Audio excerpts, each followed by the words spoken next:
আমি কিভাবে বাবুর জন্য মোমো বানাই আজকে সেই রেসিপিটা শেয়ার করব। তো এখানে আমি নিয়েছি আটার সাথে একটু লবণ দিয়ে আগে ভালো করে মিশিয়ে নিয়েছি। তারপর এখানে আমি একটু পানি দিয়ে একটু হালকা কুসুম গরম পানি দিয়েছি, দিয়ে আমরা যে রুটি বা পরোটা বানাই তার থেকেও একটু সফট করে ডোটা রেডি করেছি। তারপর ডোটাকে রেস্টে রেখে আমি এখানে আদা রসুন পেঁয়াজ একটু চপ করে নিয়েছি। আর চাইলে এখানে বাটাও ইউজ করা যাবে, কোনো সমস্যা নেই। আর আমি আসলে মোমোতে একটু সবজি অ্যাড করব, এজন্য আমি এখানে গাজর নিয়েছি। আপনারা চাইলে এখানে আরও অ্যাড করতে পারেন, ফুলকপি দিতে পারেন, বাঁধাকপি দিতে পারেন, 2-3টা সবজিও দিতে পারেন। তবে আমার কাছে আজকে শুধু গাজর ছিল, এই জন্য আমি গাজর দিয়েছি।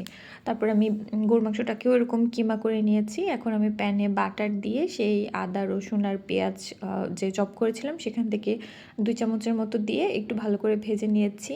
তারপর এখানে আমি গরুর মাংসের কিমাটা দিয়েছি, আর মশলা হিসেবে দিচ্ছি লবণ, গোলমরিচের গুঁড়া আর হচ্ছে একটু জিরার গুঁড়া। আর তেমন কোনো মশলা আমি এখানে দিচ্ছি না।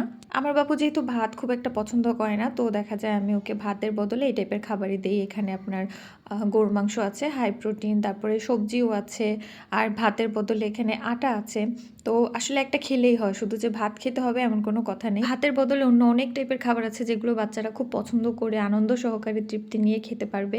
জোর করে ভাত খাওয়ানোর ওইসবের মধ্যে আসলে আমি নেই। আমি চাই খাবার যাতে ওর কখনো বিরক্তির কারণ না হয়, ওর ভয়ের কারণ না হয়, ও খাবারটা খুব এনজয় করে খাক। বড় করে একটা রুটি বেলে তারপর ছোট ছোট করে কেটে নিয়ে মাঝখানে ফিলিংটা দিয়ে এভাবে মোমো বানিয়েছি। আমি এগুলোকে ডিপ ফ্রিজে সংরক্ষণ করি, তারপরে এভাবে স্টিম করে ওকে লাঞ্চে বা ডিনারেও দিই।